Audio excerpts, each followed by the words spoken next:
से ज़्यादा दुर्भाग्य क्या हो सकता है। उनको इतनी भी बुद्धि नहीं है। अरे ये नया संसद भवन जो बना है ये जनता के पैसे से बना है और इसमें सभी दलों के लोग, भले आज उन्होंने बहिष्कार किया हो कि कल सदन की कार्रवाई तो वहीं चलने वाली है। क्या राष्ट्रीय जनता दल ने तय कर लिया है कि उनके सदस्य परमानेंट बहिष्कार करेंगे? क्या वो लोकसभा की सदस्यता से इस्तीफा देंगे, राज्यसभा की सदस्यता से इस्तीफा देंगे? और फिर कॉफिन का चित्र दिखाना, इससे ज़्यादा अपमान लोकतंत्र का क्या हो सकता है कि राजनीतिक दल इतनी घटिया मानसिकता पर उतर आए कि एक शुभ दिन जो देश के गौरव का दिन है, एक नया संसद भवन पूरे देश को समर्पित किया जा रहा है और उसकी तुलना एक मृत व्यक्ति को जिस बक्से में रखा जाता है, जो कॉफिन जिसको कहा जाता है, उसका चित्र उन्होंने आज ट्वीट किया है। ऐसे लोगों पर तो देशद्रोह का मुकदमा दर्ज किया जाना चाहिए, जिनको इतनी भी समझ नहीं है कि देश की नई संसद और दूसरी ओर कॉफिन का चित्र, तो इससे ज़्यादा अपमान लोकतंत्र का और कुछ नहीं हो सकता है। लेकिन इतना ही नहीं, जेडीयू जो उनका अभी महागठबंधन का हिस्सा है वो कह रही है कि कलंक का दिन है। देखिए, कल नीतीश कुमार ने कहा कि नए भवन के बनने की आवश्यकता क्या है। तो नीतीश जी, तब आपने जब बिहार का ब्रिटिश कालीन पुराना म्यूजियम मौजूद था तो उसके जगह पर 1,000 करोड़ रुपया खर्च करके नया म्यूजियम क्यों बनाया? जब पटना के अंदर श्री कृष्ण मेमोरियल हॉल एक बड़ा सभागार मौजूद था तो आपने बापू सभागार क्यों बनाया?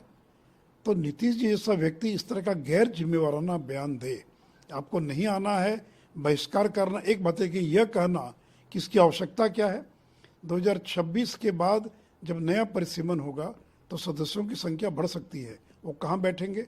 आज भी जब सेंट्रल हॉल में राष्ट्रपति का अभिभाषण होता है तो अलग से कुर्सियां लगानी पड़ती है लोगों को बैठने के लिए।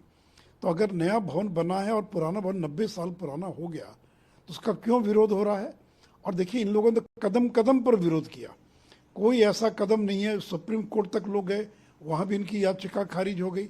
जब सिंह जो एम्ब्लेम था, नेशनल एम्ब्लेम, वो जब लगाया गया उस समय इन्होंने विरोध किया, शिलान्यास का विरोध किया। तो केवल इनको घृणा है, द्वेष है नरेंद्र मोदी से। लेकिन ये कलंक का दिन कह रहे हैं, क्या आप मानते हैं ऐसा? मैंने कहा कि तुलना कर रहे हैं, वही कह रहे हैं कि इनके एक सहयोगी कॉफिन से तुलना कर रहे हैं, इनके एक सहयोगी करें कलंक का दिन। इसमें क्या कलंक है? मुझे बताएं ना, समझाएं ना, इसमें क्या कलंक है?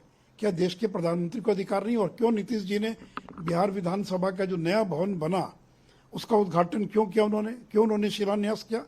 और बता दें, नीतीश कुमार की 17 साल में बिहार में एक भी भवन का उद्घाटन और शिलान्यास अगर उन्होंने राज्यपाल से कराया हो, आपको मौका मिला तो आपने खुद किया।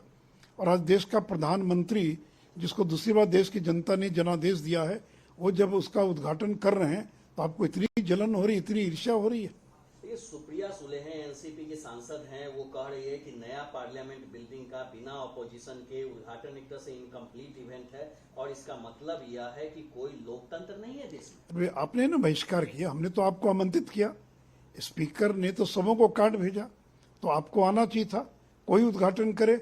लेकिन आपको तो विरोध करना है कि इसका श्रेय नरेंद्र मोदी को न मिल जाए, बीजेपी को न मिल जाए। अरे भाई, श्रेय तो मिलेगा ही उनको, नरेंद्र मोदी को। अगर 2.5 साल के भीतर इतना भव्य भवन बनकर तैयार हो गया, इसलिए मैंने तो कहा कि अगर अपोजिशन में हिम्मत है, कांग्रेस में, एनसीपी में, तो वो ऐलान करें कि ये अपवित्र भवन है, इस भवन के अंदर हम कदम भी नहीं रखेंगे और हम अपनी लोकसभा की सदस्यता से इस्तीफा दे रहे हैं।